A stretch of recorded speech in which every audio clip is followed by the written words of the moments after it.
Gente, perdemos o sinal total. Vamos voltar aqui, perdemos total o sinal. Caiu o meu de uma vez. Minha internet caiu de uma vez. Vou chamar a Gabi. Peraí. Vamos lá? Te chamei. Aí, o meu caiu total. Era você? Também. Mas bora lá, vamos continuar. Tá. Então, eu tava na parte que eu ia ver meu pai, né? Isso. Então, assim, E você tinha que, né, como eu falei antes, você tinha que ser a filha perfeita, porque a gente tem, quando a gente, querendo ou não, você não foi rejeitada. Teu pai teve os motivos dele para sair, né? Eu conheço teu pai. E assim, só que você, na cabeça de criança, você ainda não tem a maturidade para entender que ele teve os motivos dele, então, querendo ou não, você acabava sentindo, a sua alma sentiu, de criança, sentiu que era uma rejeição. Sim. E aí essa rejeição, o que ela provoca na gente, né? Eu tenho que ser muito perfeito, eu tenho que ser muito top para ele gostar de mim. Pra ele gostar de mim. E daí, assim, Nossa, dá pra listar o tanto de traumas que a gente vai criando, né? Eu tenho certeza aqui que tem gente aqui que foi filho de pai separado ou que não teve o pai por perto, né? Eu tive meu pai era maravilhoso. Só que daí meu pai se separou da minha mãe. Agora entrou aqui. Meu pai se separou da minha mãe e daí, tipo assim, aí começou. Porque, assim, filho de pai separado nossa, é assim, gente, sério, não separe. Hoje eu entendo como eu falo, gente, o dia que eu casar, eu realmente não quero separar. Porque a gente carrega coisas, né, na nossa infância e que daí vai repercutindo. Porque não é apenas você separar do seu marido. Quando você tem filho, tem um monte de coisa por trás que você tem que administrar. Então, eu era filha única dos dois, né? Então, assim, eu não tinha irmão pra conversar, enfim, sabe, abrir o coração, pra gente compartilhar, né, do mesmo processo. Eu não tinha isso, eu era sozinha. Você se sentiu abandonada mesmo, aquele sentimento solo.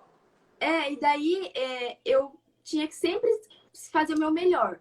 E daí eu vi aquela situação, principalmente quando tem separação, tem problema financeiro, né? É sempre assim, seu pai não deixou o que devia. A sua mãe ficou com mais do que devia. Era sempre porque uma das provisões que está abaixo da figura paterna é a provisão, além da proteção, é a provisão financeira. Sim. Né? Porque acaba que o pai, a imagem do pai e proteção, ele vai prover para o filho tudo, inclusive financeiro. Tanto que muitas das pessoas que tiveram aí a separação, tem muita escassez, né? Aquele bloqueio de escassez, e é muito esse mão fechada. Você vai contar a sua história, né? O que aconteceu, as consequências da sua história, né? Que eu contei antes um pouco da minha, você vai contar suas consequências.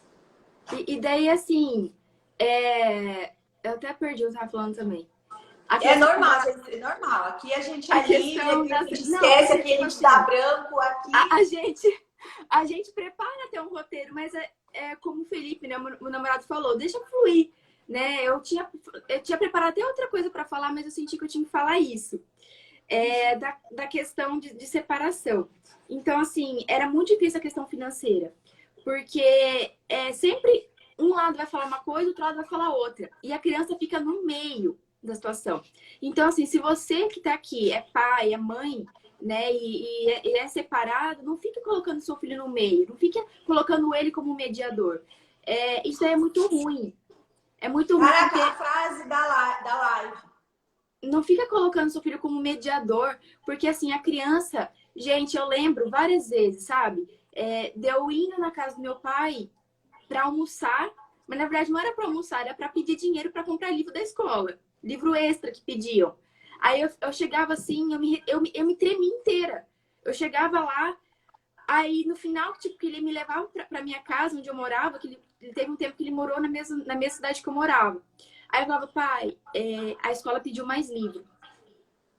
E daí teve uma vez que ele olhou pra mim e, tipo assim, o nervoso que ele tinha disso cresceu tanto que ele falou assim, você só vem na minha casa pra pedir coisa. Você só vem aqui pra pedir. Meu, tipo, a sua mãe não entende que você só vem aqui pra pedir, ela tem que parar com isso. Eu dei muita coisa, eu dei mais do que eu devia pra ela. Aí eu chegava em casa, então, mãe, o pai falou isso. Ele não entende, ele sempre deixou a desejar, ele sempre fez menos do que ele poderia fazer. Ele tá cuidando de outra família. Então, assim, hoje, eu não culpo meu pai e minha mãe por isso. Mas, assim, Ninguém. na verdade, na época, eles só fizeram aquilo que estava dentro do que eles sabiam, né? Da sabedoria deles. Não julgue as pessoas pelo que elas têm para dar para vocês. Porque na época, meus pais eram mais jovens. Na época, assim, meus pais não tinham a sabedoria que talvez eles têm hoje. Então, foi complicado na minha infância. E daí, todo o dinheiro, às vezes, que meu pai dava um dinheirinho para eu comprar um lanche, tipo assim, de final de semana, meu pai me dava, tipo, vai comprar um Mac, porque eu amava Mac. E daí, eu pegava o dinheiro e eu guardava. E eu escondia o dinheiro de mim mesma. Eu falava assim, gente, um dia eu vou precisar disso. Aí eu começava a guardar. E daí, na época... Bloqueio da escassez. E daí, na época, como eu morava com a minha avó, eu não queria que as pessoas soubessem que eu tava com aquele dinheiro. Porque criança, né? Às vezes vai pegar, vai usar pra outra coisa. E daí eu falava, vó, você esconde naquele lugar? No final das contas, Su, depois acho que de um ano do meu pai ficar dando dinheirinho pra mim pra comprar lanche, eu acho que eu tinha R$ 500 na época guardado. Há 15 anos atrás. Tipo assim, é o que hoje? É R$ 1.500? Não sei. Eu guardava. E daí, depois de um tempo, eu descobri que eu tinha esse dinheiro. E até as notas de R$ 1 não era mais usada. Olha só. Eu tinha nota de R$ 1, que a economia nem tinha mais a nota de R$ 1. Na verdade, esse medo dessa provisão financeira é totalmente emocional. Porque, na verdade, você ficou sem aquele teto ali, aquela proteção paterna, né? Que aí ela envolve muitas coisas. Financeiro, né? Aquela autoestima, aquela coragem, né? Sim. Provavelmente você ficou muito tempo fechada para muitas coisas, né? Nossa, demais. E daí, isso aí entra aquele negócio que eu te falei. Quando eu era criança, quando os meus pais recém se separaram, meu sonho era ser estilista. Porque eu amava criar, eu era muito criativa. Assim, gente, a minha cabeça, como criança, eu tinha o nome da minha marca. Até hoje eu tenho o nome da minha marca, acredita? Então você vai fazer, ué. Que um dia eu vou realizar esse sonho de ter a minha marca. Então você vai realizar. Eu vou, já, declaro que eu vou ter a minha marca. Em breve você vai ter a sua marca. Eu vou ter a minha marca. E daí, todo mundo que eu falava para as pessoas, gente, que nome é esse? Nossa, mas gente, isso aí é nome de famoso, né? E tal, que eu inventei. Eu falei assim, olha, daqui tantos anos eu vou ter a minha marca. E daí, depois de um tempo, umas pessoas falavam assim pra mim, estilista, você vai passar fome. Daí você vai passar fome, não vai dar dinheiro. E eu via a minha realidade também.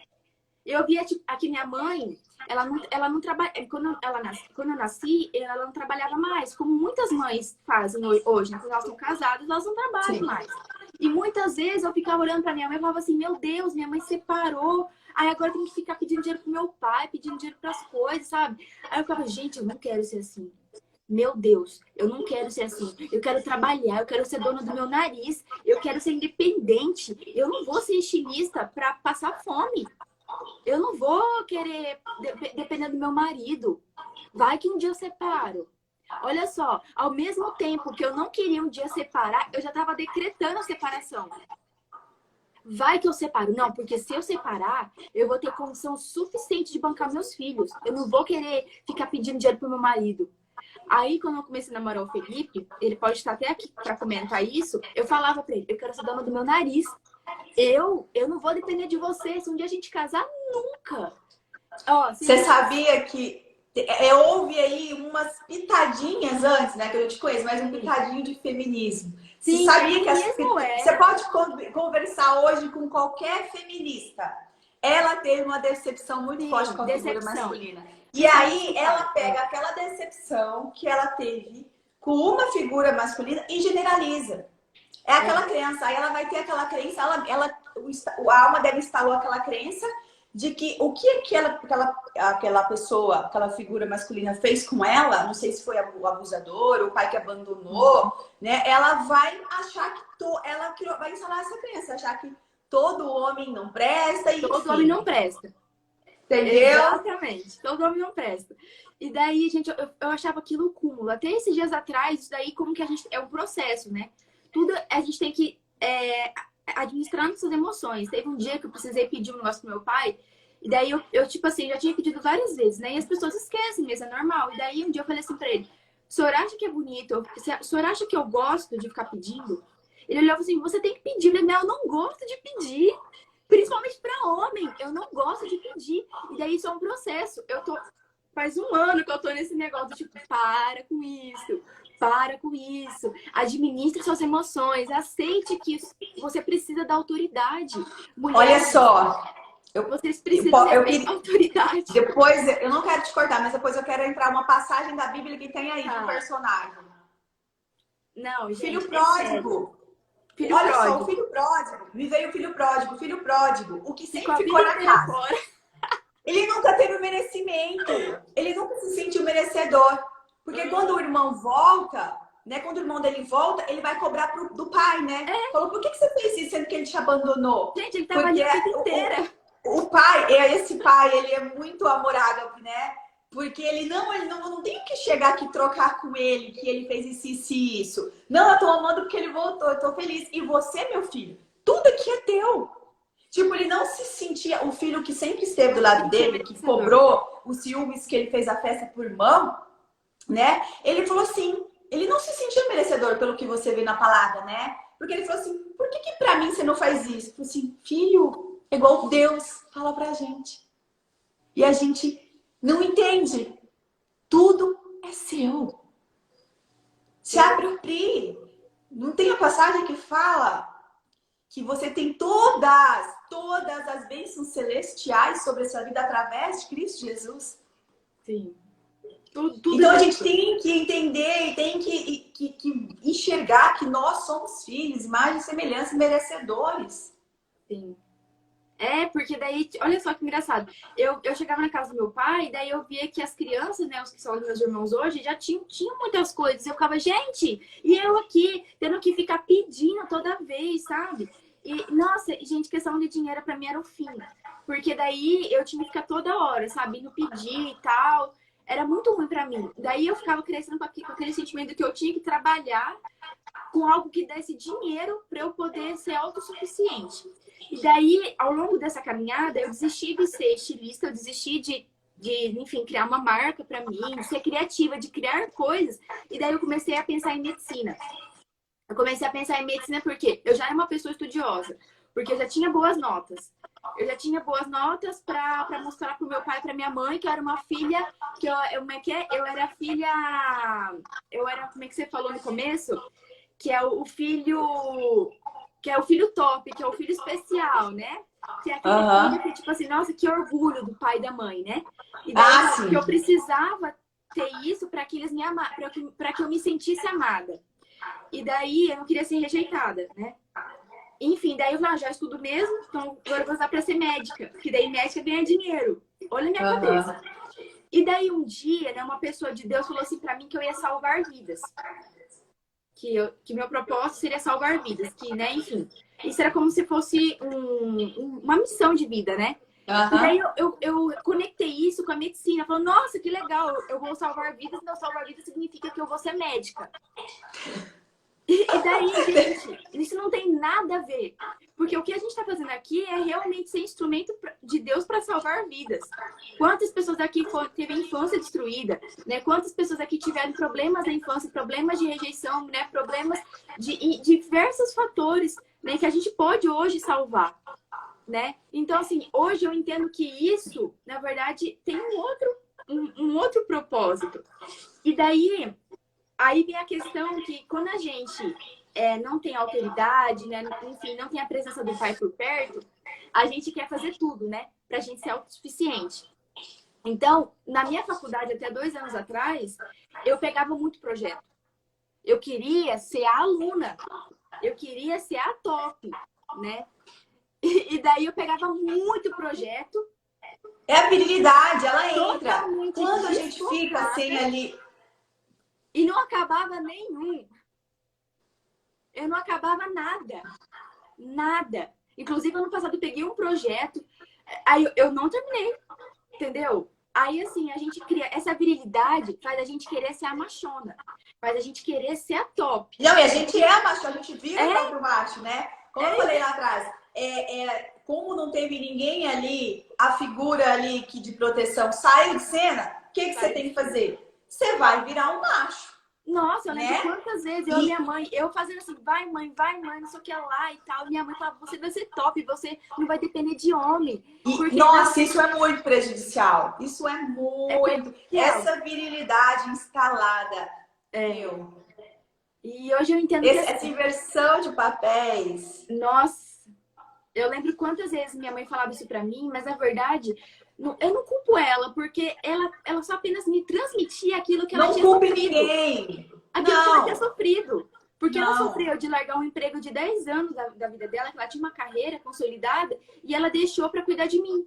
E daí ela fala, putz, por que eu não continuei? Né? Por que eu não tinha a minha profissão? Porque daí eu não estaria passando por problemas financeiros de ter que ficar pedindo pro meu ex-marido. E daí ela fala, filha, não dependa de homem, vai pra cima. E eu né, opa, eu vou, né? Você É isso, eu sou eu macha, eu posso tudo. Eu vou mostrar que eu posso, eu sou a vou mostrar que eu vozona. posso, que eu consigo. E fica aquela ogra, né? E aí você começa até a falar grosso, a voz aumenta, a autoridade. E é com todo mundo, isso é insustentável. O meu marido sofreu muito. Meu marido foi Jesus mesmo, que falou, não, ele vai te aguentar uns anos. Nossa. Não, e ele sabe também que ele precisou dessa mulher macho durante um tempo. Porque os papéis eram invertidos. Ele precisava dessa mulher porque ele também não assumiu o papel. E a gente fala isso de boa hoje. Entendeu? Su, eu era Ambos não muito assumiam o seu papel. Entendeu? Sim. Era invertido. E aí é tão maravilhoso quando Jesus entra, o Espírito Santo entra, ele começa a mostrar suas atitudes, seu coração peludo. E você começa a confrontar esse coração. Você fala, Jesus, ressignifica isso, pelo amor de Deus.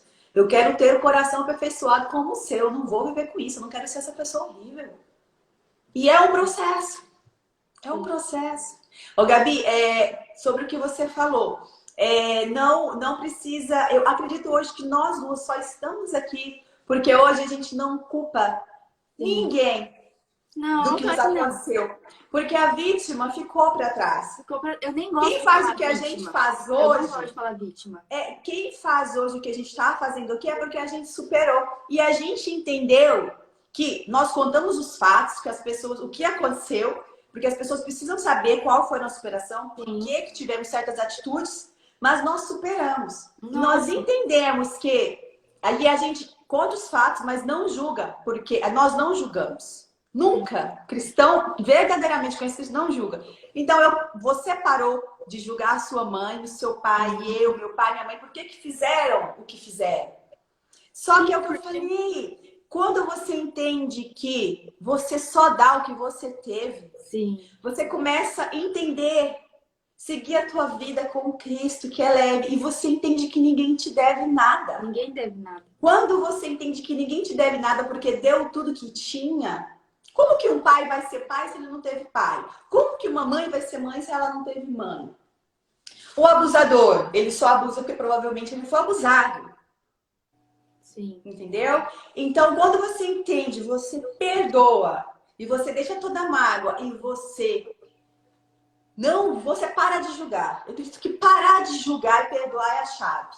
Para de julgar porque a pessoa fez qualquer coisa. Para de julgar. Ressignifica as dores do seu coração em Cristo e segue. E a gente só tá aqui hoje porque hoje a gente não quer julgar ninguém.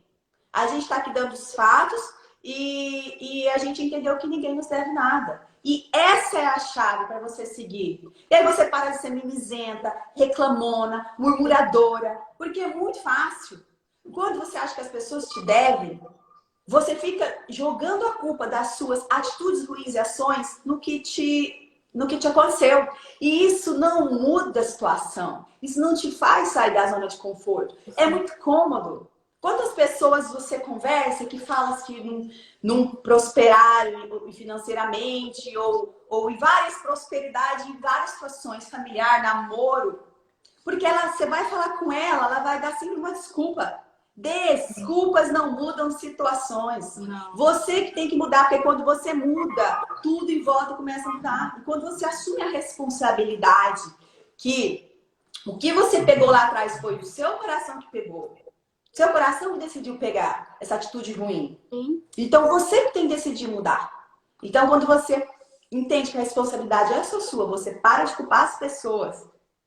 Aí você começa a agir. Porque senão você vai viver uma vida dando desculpa. Ah, eu não faço De isso, porque vitimismo, fez né? isso comigo. Eu não tive pai, eu fui abusada. Sabe, eu tive aquela decepção com o marido, um casamento. Eu sou muito machucada. Então, enquanto você não acordar, falar, para, ninguém me deve nada, não vou julgar, a situação é comigo. Eu vou parar de ser mimizenta porque o outro não vai mudar a minha situação. O outro não vai mudar o meu coração e a minha vida. É eu que tenho que mudar. Completamente. Né? E eu lembro, Su, como a questão do homem, né? Na minha vida.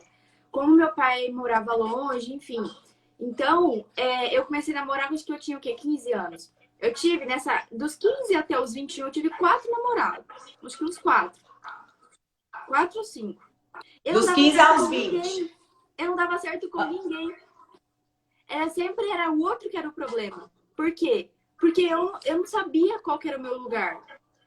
Eu sempre quis fazer a machona da história. Então, era eu que mandava. Então, eu não dava certo com ninguém.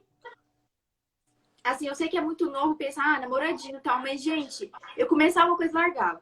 Era igual os projetos que eu, de vida. Eu começava algo e largava. Começava e largava.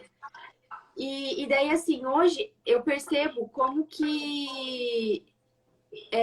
quando eu comecei a namorar o Felipe, né? Que foi o quê? 1 ano e meio atrás. Ele olhava pra mim e falava assim que eu era uma pessoa diferente, uma menina diferente das demais, né? Do nosso círculo de convívio. E daí, só que ele falava que ele me via como uma pessoa que tinha muitas cascas. Muita casca. Eu era muito enrijecida. Porque, embora eu sempre dê muita risada, sempre fui muito divertida, quando algum menino chegava pra me abordar, né, enfim, quando eu ia conversar com alguém, eu era muito bruta. Então, ele ia me encostar e eu fazia assim. Por quê? Isso também tem relacionado ao abuso, né? Porque eu sofri um abuso na infância. Então, assim, pra mim, homem era tipo assim... Podia ser meu namorado, podia ser meu marido, mas quem me mandava seria eu. Essa questão de carinho, eu não gostava de carinho. É o toque. Porque Eu você não tem que tive tanto carinho. ressignificar o toque. Você tem Sim. que ressignificar o toque. Porque aquele toque, né? Quando todo mundo sabe aqui também, eu passei por mais de uma vez pedofilia, dos 6 aos 7 anos, com pessoas diferentes. Você tem que ressignificar o toque. Porque, querendo ou não, o seu subconsciente lembra que aquele toque te lembra um toque que foi ruim, você não quer lembrar. E as pessoas, o meu marido, porque, gente, eu voltei a. Eu comecei a ser uma pessoa carinhosa há 1 ano e pouco atrás. Antes eu não gostava de abraçar, eu não gostava de toque. Aí a pessoa que não entende você, porque a perspectiva de vida dela que ela teve foi diferente do que você teve, ela não entende. Não entende. E aí você é fria, mas não é porque você tem que ressignificar o toque, porque qualquer toque te lembra algo ruim. E principalmente né? de Você homem, associa. né? E Então, isso da casca que você complicado. falou, que eu volto a dizer, a vida foi nos obrigando à nossa defesa, porque a gente encontrou um determinado período de tempo para nos proteger, criar cascas. Eu digo que eu Sempre fiz foi uma na armadura de ferro bem pesada e ninguém É. podia chegar perto. Sempre foi Porque defensivo. a rejeição, entre aspas, que você acredita que teve ali do seu pai mais velhinha, e eu que nunca tive, né? No caso, eu tive um padrasto incrível, maravilhoso, só que ele entrou em cena mais ali com 5 anos. Até 5 anos aconteceu muita coisa na minha vida. Então, você fica muito viril. Sim. Sabe? Você tem que se proteger, né? Porque não teve ali ninguém para te proteger. Faltou aquilo ali. Entendeu? Faltou. Ó, Irã, tudo isso sempre foi o diabo afetando a autoestima do homem, para que ele não se ache parecido com o pai. Exatamente. Isso, porque a gente nasce, né? E aí quando ele entende, o inimigo vê o teu propósito, o que ele quer fazer? Colocar traumas, bloqueios e medo em você e começa a calar você para o seu propósito de vida. E aí você, em meio a essas dores, o que acontece? Você perde a sua identidade. Você não se conhece mais. Aí o abuso tirou sua dignidade. Sim. O abuso tirou todo o seu valor. Isso não só abuso físico, tá? Porque eu tive os dois, abuso físico e vários abusos emocionais. Todo abuso, ele tem as mesmas consequências. Então, ele te desvaloriza. Você perde total a sua identidade. Você não se sente merecedora, você não se sente valorizada. Não. A sua autoestima vai lá embaixo. Você acha que você tá sempre... Os outros estão sempre se aproveitando de você. Então, assim, você fica naquele vitimismo, você cria casca. É muito difícil a gente Gabi, agora você vai responder o Irã. Como que você... Na verdade, ele falou uma coisa e você explica agora. Como que você deixou aí essa velha criatura? Essa mulher viril, essa mulher que foi muito machucada, que teve esse problema com o paizinho ali, que saiu porque ele teve que sair, o abuso... Como? Como que aí a gente vai tirando depois essas cascas, essa armadura, essa mulher viril? Como que a gente... Olha aí o que o Irã escreveu. Como que a gente mata essa mulher aí? Essa criança ferida, na verdade, né? Sim, a criança ferida. Na verdade, tudo começa com uma decisão de você largar aquilo, né? De você realmente começar uma nova vida. E de você começar a fazer com que seu coração acredite nisso. Você precisa fazer com que seu coração largue o julgamento, largue os traumas para trás. Então, tudo começa no coração. A decisão de você mudar seu coração. Há um ano e meio atrás, eu me batizei. E daí, nesse batismo, foi muito claro que eu precisava deixar o velho livro para trás. Que tinha acontecimentos na minha infância, na minha adolescência, que eu precisava largar. Era necessário largar para eu ter uma nova vida. Então, faz um ano que eu decidi vir morar com meu pai. Porque, assim, quando a gente passa a entender que Jesus, ele é o nosso Pai e que ele nos ama, porque durante muito tempo eu falava assim, Jesus, cadê o Senhor? Sabe? Eu ficava, Jesus, cadê, sabe? Tipo assim, aonde o Senhor estava no momento do meu abuso? Aonde o Senhor estava no momento que meus pais se separaram? Aonde o Senhor estava? Sabe? Por que eu não posso ter uma vida normal? O meu sonho, isso, quando era criança e adolescente, era ter uma vida normal. Por quê? Porque eu vi minhas amigas com a vida normal, que os pais, né, juntos. A gente acha, né, amiga, também? Eu falava assim, gente, eu só quero essa vida. Uma vida normal, né? Eu só quero poder ser uma criança que eu brinque sem me preocupar. Quanto que custa esse brinquedo? Quanto que custa a minha aula de balé? Quanto que custa a minha aula de inglês? Quanto que custa meus livros? Sabe? Eu só queria ser uma criança que eu não me pudesse me preocupar com essas coisas. Que eu não pudesse pegar e fazer oração eu fazia oração para os adultos. Eu, na época, eu via tipo assim, às vezes briga, né, confusão, enfim. E daí eu fazia oração. Eu pegava a pessoa e falava, vem cá que eu vou orar por você. Eu tinha 5 anos quando eu fazia isso. E daí eu falava, Jesus, por que eu me tornei um adulto tão cedo? Por que eu precisei passar por isso? Por que eu tenho que ficar intermediando briga de adulto? Eu era uma criança. E daí, hoje eu percebo que como que Deus acelerou meu processo. Porque assim, tudo tem o seu tempo, né? Eu ficava com aquele mal na cabeça, né? Porque Deus fala, tudo tem seu tempo. É tempo de plantar, é tempo de colher. Bom, eu sou um fruto verde. Por que eu já tenho que ser maduro antes do tempo? E daí, Jesus veio falar assim pra mim, filha, você entrou na batalha mais cedo, mas você vai ganhar experiência mais cedo. Então, o que você prefere? Você prefere entrar na guerra com quem só leu a teoria, com quem, né, só viu a guerra de longe, ou com quem entrou na guerra, lutou, sabe onde estão as trincheiras, sabe as estratégias para você sobreviver, sabe as estratégias para você vencer? Então, assim, eu comecei muito cedo esse processo. Eu tenho 21 anos e já passei por muita coisa que, gente, que com a minha idade às vezes não passou.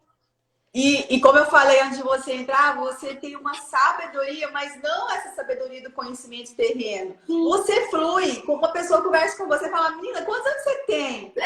Parece que tem 40, 50. Porque você se deixou, você quis deixar tudo para trás e caminhar com Jesus, como eu falei ontem. Para caminhar com Jesus, você tem que escolher e deixar essas pedras que pesam, a pedra da mágoa, da rejeição, do abuso, sabe, da decepção, e você quis caminhar com ele, você quis ser nova criatura nele. Sim. Esquecer tudo que ficou e, como Paulo fala, e prosseguir para frente com o alvo, com o seu propósito. Você decidiu o que você falou. E ele faz novas todas as coisas. E você creu, você se fez uma nova criatura. E hoje você sabe. Coisa linda que eu falei anteontem, a mesma coisa que o Irã falou. Você já falava para mim, Su, eu sou Cristo aqui na Terra. Porque se ele, como Paulo fala, se eu fui crucificada com ele naquela cruz e ele vive em mim, eu vivo nele, então eu tenho partes dele em mim. E quando você entende isso, e você entendeu isso tão jovem, você passou pelo processo, você saiu já do mais cedo. Mas isso nada... Gente, um fruto que amadurece mais cedo, eu pensava assim, mas eu tô sendo muito cedo, eu tô sendo adulta muito cedo, mas isso só me preparou, porque assim, o fruto, ele amadurecer mais cedo ou mais tarde, ele vai ter semente lá dentro. E daí essa parte eu não entendia. E daí, mesmo o fruto amadurecendo mais cedo, ele tem a semente ali dentro para ele jogar a semente e gerar novos frutos. Então, assim, se hoje eu passei por tudo isso, eu entendo que, na verdade, eu estava na academia da fé. Eu lembro que o Reinhard falou isso uma vez e isso aí fez todo sentido para mim. Porque a academia da fé, ela te treina, né? E você passar por problemas é bom. Não é porque Jesus permitiu. Não. Mas é você ver o lado bom da dificuldade. É você ver o lado bom que isso... É você ver o lado bom, é você ver o lado bom que isso aconteceu. Que hoje eu posso, com a minha história, eu posso ajudar outras pessoas, né, Su? Hoje, com a nossa história, a gente pode levantar outras mulheres, né? E elas, superando através da nossa superação, vão levantar outras mulheres. É uma corrente. É uma corrente. E daí a gente percebe como que Deus é bom o tempo todo, né? Eu, durante muito tempo, perguntei para Deus onde que ele estava. Então, assim, Jesus, eu não me sentia amada, porque eu passava por esses problemas, né, da infância e da adolescência. Eu falava, Jesus, cadê o Senhor nesse momento? Por que o Senhor permitiu que... Olha só, e daí a pessoa que ela passa por esse problema, ela tem o quê? Ela fica se comparando. Eu vi as minhas amigas, né, na escola, tipo, tendo uma vida normal, e eu falava, Jesus, eu só quero essa vida normal. Por que eu tenho que passar por isso? E ele falava, filha... O guerreiro, ele não tem uma vida normal. Ele precisa se fortalecer para que ele consiga passar por outras batalhas e estar à frente de batalhas. Então, assim, hoje eu entendo que a minha vida, ela foi uma vida que eu comecei muito cedo na academia da fé. Eu comecei com 3 anos, quando a minha mãe teve um problema de saúde, eu precisei orar pela minha mãe todo dia, eu chorava. Eu falava, Jesus, eu quero a cura da minha mãe. Ai, que coisa linda. Então, assim, é muito cedo, né? E eu percebo, assim, que como eu era uma pessoa muito... Gabi, Jesus te ama tanto, Gabi. Tanto. E ele sempre esteve com você. Eu fico louca, às vezes, hoje, quando eu entendo que as pessoas falam como, né? Hoje a gente entende, as pessoas falam que Deus levou e Deus por isso, culpa de Deus. Deus não tem nada a ver com essa bagunça, gente. Deus não tem nada Quando a gente entende que existe o livre-arbítrio e que eu posso escolher o caminho do bem e do mal e as minhas ações, eu que escolho, ele está no comando, mas o controle é meu, eu que escolho o que eu quero fazer. Entendeu? Essa bagunça aqui ele fez para nós vivermos, desfrutarmos também. Né? Então a gente não pode pôr a culpa do que acontece de ruim nele, jamais, porque o homem é livre, ele colhe.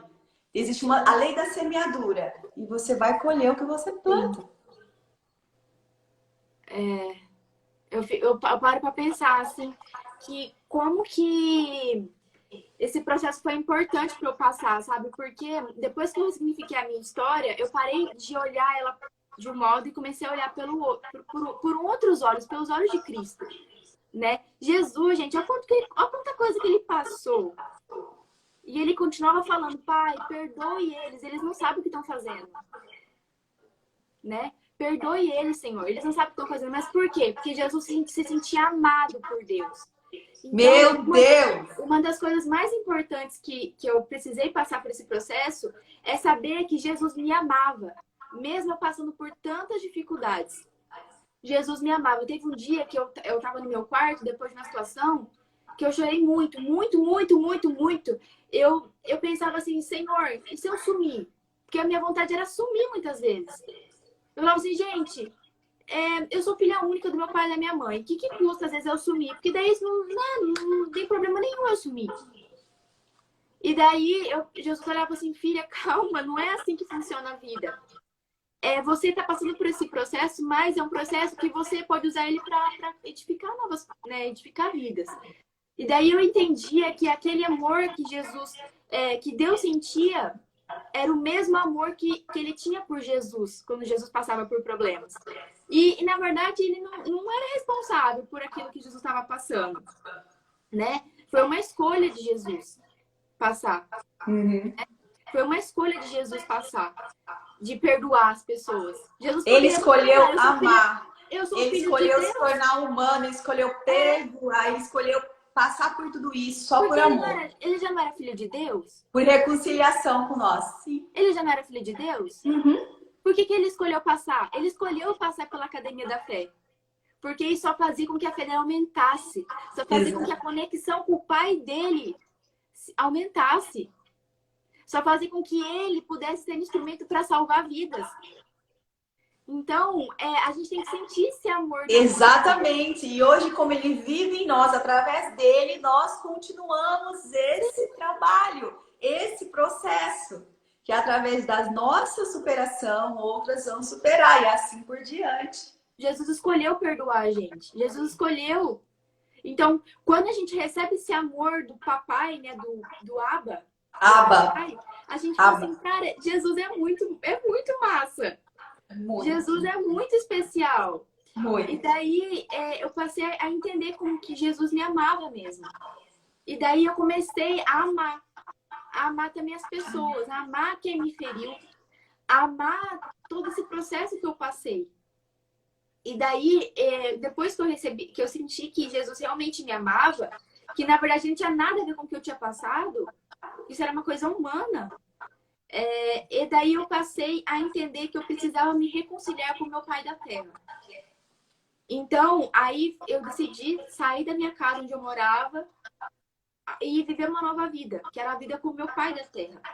Mas eu sei que muitas pessoas, elas não têm um pai. Elas não teve o pai, né? Como você não teve o contato com o seu pai, porque realmente ele não teve presente e não quis estar presente. Não tem nada a ver com Deus. Essa é coisa do seu pai.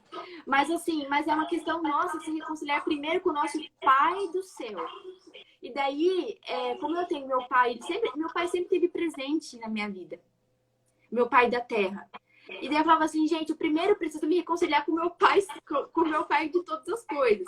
Para depois eu entender que, na verdade, meu pai só tinha feito o que fez, né, nesse processo, minha mãe também, pelo que eles tinham, pelo que eles sabiam. Você não tinha nada a ver com isso. Não tinha nada. Houve essa confusão. Não tinha nada a ver com isso. Então, assim, foi uma escolha minha agora viver uma nova vida e me reconciliar com o meu pai. Então, assim, porque eu tenho uma história que eu sempre conto para as pessoas e que faz muito sentido. Eu, quando vim pra cá, no ano passado, eu tava dirigindo a caminhonete que meu pai tinha aqui, e daí eu bati a caminhonete. Gabi, Gabi, vai contando essa história. A amadora aqui esqueceu de pegar o carregador. Vai desligar. Não para a história que eu já volto. Peraí. Aí eu tava dirigindo a caminhonete do meu pai. E daí eu acabei com a lateral da caminhonete. Aquela carroceria foi toda amassada. E daí eu falei, gente do céu, e agora? O que eu vou fazer?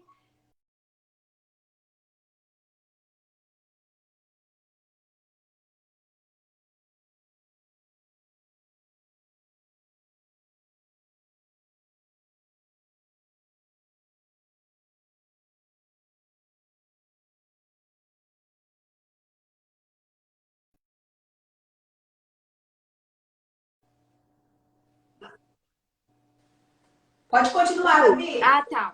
E daí eu falei assim, e agora? Meu pai vai ficar muito bravo comigo. E daí eu realmente cheguei ali e falei pra ele, pai, eu bati seu carro, ele tá, tipo assim, tá muito amassado.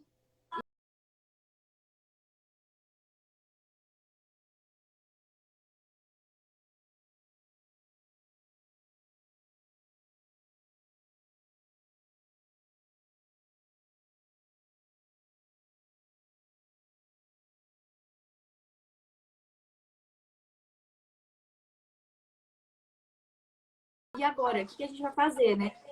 E daí ele chegou ali, na hora ele ficou meio assustado, assim, mas daí ele pegou e falou assim, ele somente me abraçou. E ele falou assim pra mim, tá tudo bem? Tá tudo bem? Então, assim, o que eu fiz a conexão com essa história é de que Jesus, gente, Deus, ele tá sempre ali por vocês. Ele tá sempre ali por vocês. E basta você falar assim, papai, olhe pra mim, papai. Eu sei que eu sou falha muitas vezes, mas eu tô aqui. Eu tô aqui querendo o Senhor. Eu tô aqui querendo um relacionamento com o Senhor. Porque meu pai sempre esteve ali por mim. A vida inteira, mesmo ele tendo separado da minha mãe, e ele tendo uma nova vida, né? Enfim, ele sempre esteve ali. E sempre ele queria que eu fosse morar com ele. Mas eu não queria. Eu queria ficar com a minha mãe.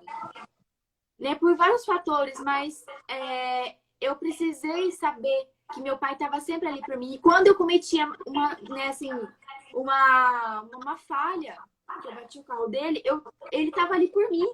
Então, independentemente do que você passou, né, se você errou, se você tem, enfim, separado do seu marido, separado da sua esposa, se você cometeu alguma coisa grave, Jesus está sempre ali, Deus está sempre ali por você.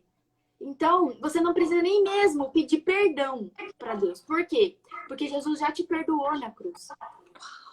Ele já lavou seus pecados. Então, sabe o que você tem que fazer? Fala assim, papai, eu sei que eu errei, mas eu só quero o seu abraço. Eu sei que eu errei, mas eu só quero o Senhor por perto agora. Eu sei que eu sou falha, mas eu quero viver, eu quero ter o Senhor. Eu quero ter o DNA do Senhor em mim. Eu quero ativar meu DNA que está dentro do Senhor. Então, assim, você não precisa mais pedir perdão. Pecado. Você não tem que se preocupar mais com isso. Esse você peso. tem que chegar e viver uma nova história. Viver a história que Jesus escreveu para você, que Deus escreveu para você. Que lindo, minha amiga. Então, não adianta você ficar, ai meu Deus, minha vida foi uma merda, ai meu Deus, não. Para, só pega e volta pro papai. Exato, coisa linda. E volta pro assim, papai. Jesus, cadê aquele livro que o senhor escreveu para mim? Cadê? Cadê? Tá aqui, ó. Tá aqui esse livro, eu vou pegar esse livro que o senhor escreveu e eu vou dar uma lida nele para ver, para eu conseguir viver a história que o senhor tem para mim. Para de viver com a história que você ficou errando. Sabe aquele livro que você pega e você tá cheio de grifado? Você pega e fica riscando com a caneta, você escreveu, daí não era isso que eu queria escrever. Aí você tenta passar em Rorex, aí você tenta riscar. Para com isso, larga isso. Larga. Deixa isso e faz tudo novo. Larga isso, sabe? Eu precisei botar fogo no livro que eu tinha. Porque eu li esse livro e falei, nossa, que merda. Por quê? Porque para. Larga isso. Começa a viver uma nova história e olha para o seu passado como uma lição, como uma aprendizado. Forma de você olhar e falar assim, nossa, como eu fui forte. Eu fico olhando assim, porque, gente, como eu sou forte, né, Su? Como eu fui forte? Como é que desde meus 3 anos de idade eu era forte? Então, por quê? Porque Jesus... Vítima. Porque quando você perguntava, porque quando você sempre perguntava, Jesus, cadê você? Ele sempre estava lá. Ele sempre estava lá. Só que seus olhos estavam fechados para a dor. E quando você só vê a dor, você não enxerga Jesus. Porque ele está no amor, não na dor. Jesus estava ali, ó. Frente, mas você não vê. Sim, Jesus estava ali só querendo que eu abraçasse ele. Tava com os braços abertos, mas eu não via. Eu fazia sai. Por quê? Com o abuso, com a separação, com tantas coisas, eu ficava assim, ó. Eu ficava assim, ó, não querendo abraçar ninguém, não querendo fazer nada. Eu não queria. E daí, detalhe, quando a gente tem esses problemas, a gente não quer resolver, né, Su? A gente quer. Não, a gente nem aceita. A gente faz assim, ó. Tipo, e a gente nem aceita. Assim. Não, para começar, você tem que enfrentar. Não, para começar, você tem que enxergar que você tem esses problemas. Sim. Porque aí você começa a ver. Assim, a primeira coisa é ver. Isso. Você não quer ver. Você não quer ver. Nessa hora você é míope. Você vê tudo embaçado de longe. Você quer ver de longe, tudo embaçado. Tá tudo certo. Deixa ali. Deixa ali, né? Deixa na gaveta. Não exatamente. Daí você precisa enfrentar isso, porque só assim você vai conseguir olhar com os olhos de Jesus. Troca o olho humano pelo olho de Jesus. Porque você é Jesus, você tem o DNA dele. Você tem que trocar a lente, você tem que trocar essa retina, você tem que trocar esse cristalino. É sujo, você tem que colocar o olho de Jesus. Uau! Linda! Olha pra Por mim, isso que eu te amo tanto, porque eu boa. vejo muito Jesus em você. Muito, muito. Eu também vejo Jesus em você. Ah, linda. Amiga, deixa uma última. Nós estamos já com 1h10 de lá. Não, mais Meu 1h10 de lá. Deixa uma mensagem, né? Só para falar aqui para quem está entrando agora, nós temos uma imersão. Eu contei a história dessa imersão de um método que o Espírito Santo me entregou, eu dirigindo. Algo que eu escrevi em 2 dias, que eu falei para a Gabi, que a Gabi falou, né? Nossa, você escreveu 18 páginas. Em 2 dias eu falei, não, porque eu não consigo nem digitar, eu digito catamilho. Te falava toda hora, né? Como você escreveu isso? Fala, ele me entregou. Eu ia digitando e eu ia fazendo assim. Lembra que você falou, nossa, tem pessoas que estudam horas para escrever o que você escreveu. Não foi eu que escrevi, foi ele. É algo que ele me entregou assim. E eu falei, deixa comigo. Deixa comigo. E aí veio logo você, né? Porque você era o propósito para estar nessa imersão, que é uma imersão, que é um método que ele vai fazer a diferença. Na verdade, vai trazer cura, restauração e transformação na vida de muitas mulheres. Nós vamos mostrar claramente para essas mulheres o que Jesus é, o que Jesus fez, tudo que ele representa. E aí, em meio à dor, muitas dores, às vezes você vai ficar assim, ó, sorrindo. E você fala do seu passado, igual nós falamos hoje, falando sem chorar. Porque hoje nós resolvemos nossos problemas e a gente consegue falar. Então, deixa aí. Deixa eu ver aqui.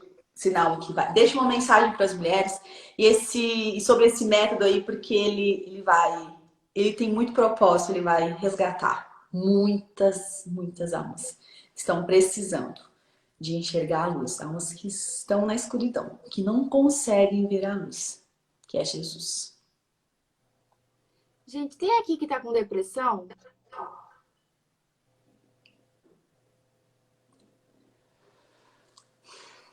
Tem aqui que tá com depressão?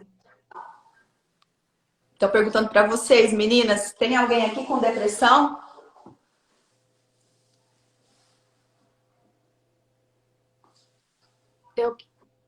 Kelly? Eu quero falar com você.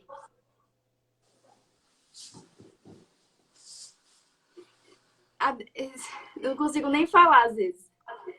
Mas quando Jesus, né, a gente tem esse coração mais sensível, a gente consegue entender o que tem gente sentindo.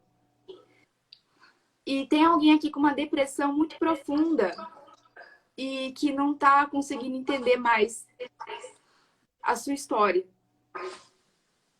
Tem aqui que tá com uma depressão e que precisa sentir Jesus.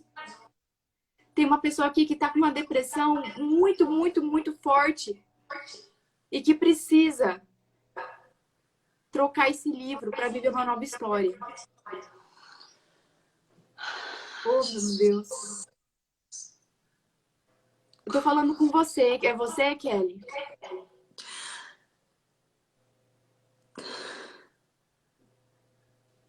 Fala, responde para mim.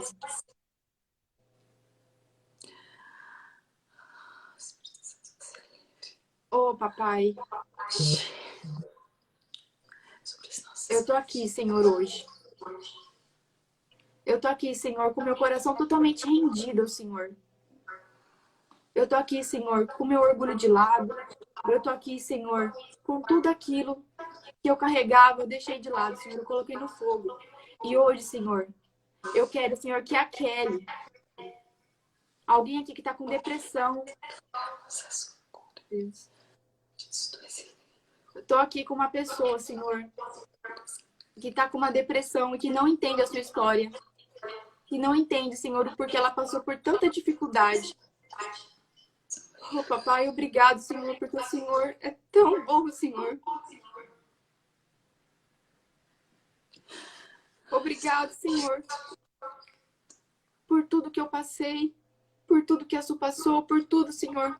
Que tem gente aqui, Senhor, que tá precisando se reconciliar com o Senhor. Que tá precisando, Senhor, sentir amada pelo Senhor. Porque tá aqui precisando, Senhor, fazer com que o Senhor abrace ela, Senhor. Abrace, Senhor, abrace. Eu, nesse exato momento, eu tô sentindo a sua dor.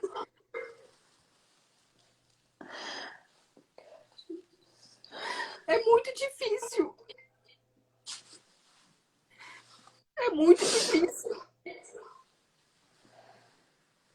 É muito difícil a gente aceitar que o nosso coração é o responsável.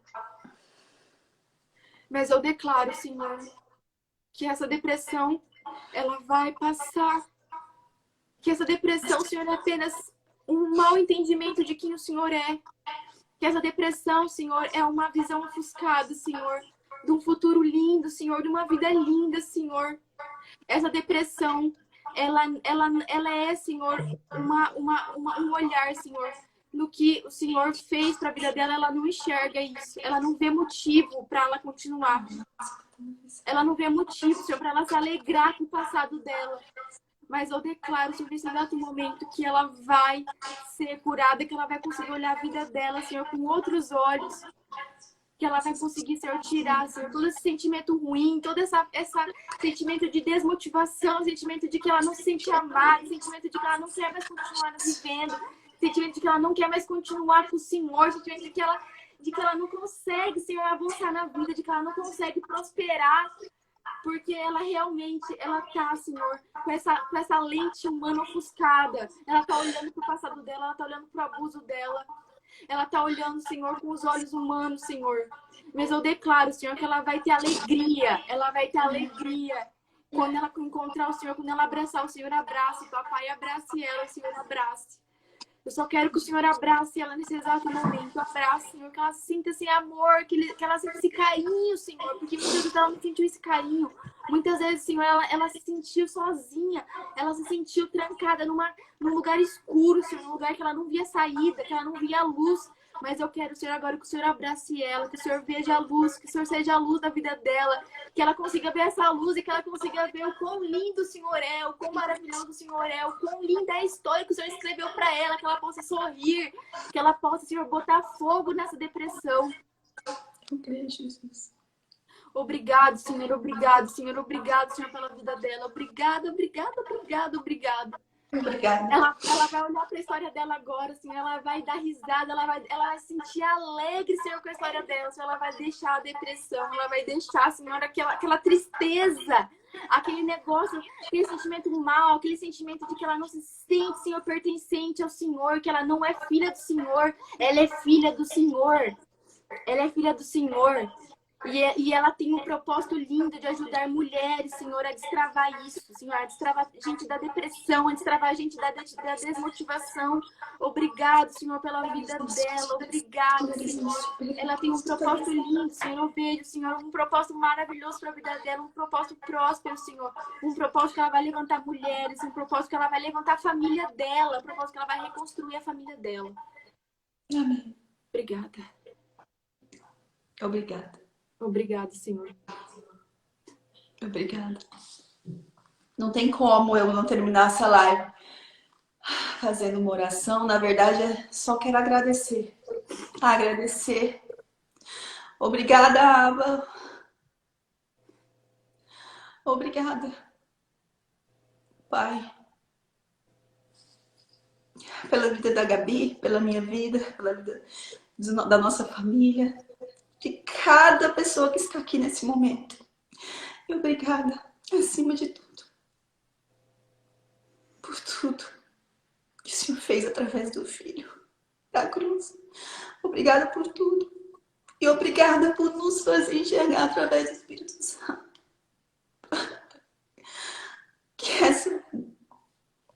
E aceitar essa missão.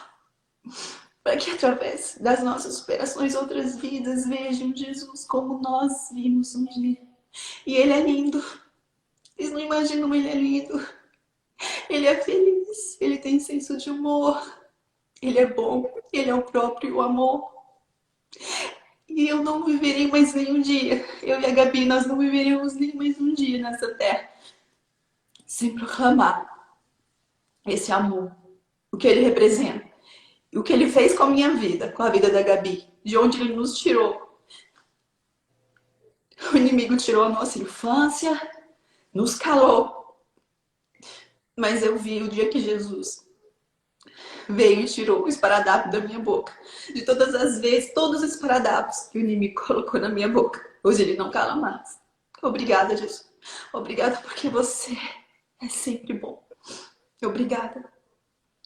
E eu e a Gabi, todos nós estamos disponíveis para que o Espírito Santo, para que haja sempre esse agir natural, sobrenatural do Espírito Santo. Tudo é por ti e para ti, Pai. Não existe ego. Nós matamos o nosso ego todos os dias para que exista só você em nós e nós em você. Nessa caminhada. Obrigada, Jesus. Portanto, mesmo sem merecermos, um amor ágape e não pede nada em troca. Genuíno. Que só ama. Obrigada. Obrigada. Obrigada por tudo. Obrigada. Obrigada pela vida de vocês. Obrigada, meus amores. Nós temos aqui, olha, 10h40. Gratidão por sua vida. Você, com apenas 21 anos, é o que você falou, se ergueu para erguer uma geração. E eu vejo Jesus claramente em você. Eu te amo muito, muito. Eu vejo. Eu não entendia quando eu te conheci. Hoje eu entendo. Eu vejo Jesus em você. Um beijo, gente. Um beijo, gente. Vocês já são abençoados, tá?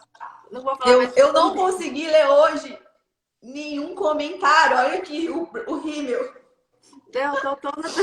Eu tenho que usar um rímel. Ai, que besteira, mas vai. Vamos fazer um pouco de colher de futilidade aqui. Eu tenho que usar um rímel à prova d'água. Hoje eu não consegui ler. Hoje eu não consegui ler nenhum comentário, gente. Não consegui, porque até assim. A gente vai falando. Eu fui prestando muita atenção em você. Nós vamos deixar Ai, faz o print. Ainda bem que a minha amiga maravilhosa, além de social media, ela é uma grande amiga. Me lembrou de fazer o print. Ai, meu Deus. Então, vamos fazer o print. Deixa eu soltar o cabelo, vou ficar mais bonitinho. Vamos fazer o print. E é isso, nem sei o que eu falo mais. Eu nem sei. Vou fazer o print. Ai, eu até me perdi.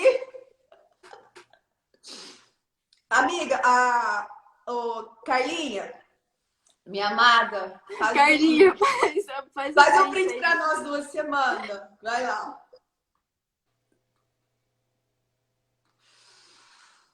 Então é isso, nós vamos deixar a live salva. Amo a vida de vocês, eu creio que nenhum de vocês estão aqui em vão, nenhum. Porque Deus, Ele é intencional em tudo. Tudo, Ele é intencional. E... Ai, Gabi, qual é aquela passagem que fala que os filhos de Deus clamam, esperam? Eles, como é que é? Para que essa geração, que somos nós, sejam levantados. Que nós somos a esperança deste mundo, não é Jesus a esperança mais. Porque Jesus já veio, ele já resolveu aqui. Agora cabe a nós sermos ele na terra, né? Pra gente conseguir ser a esperança deste mundo e levantar o exército dele. Porque como é que porque essa geração clama com gemidos inexprimíveis para que os filhos do Senhor se levantem. E através do nosso levante, muitos, muito mais irão se levantar. Com certeza. Beijo, gente. Beijo, Laura, minha prima. Beijo, que linda. Beijo. Tchau.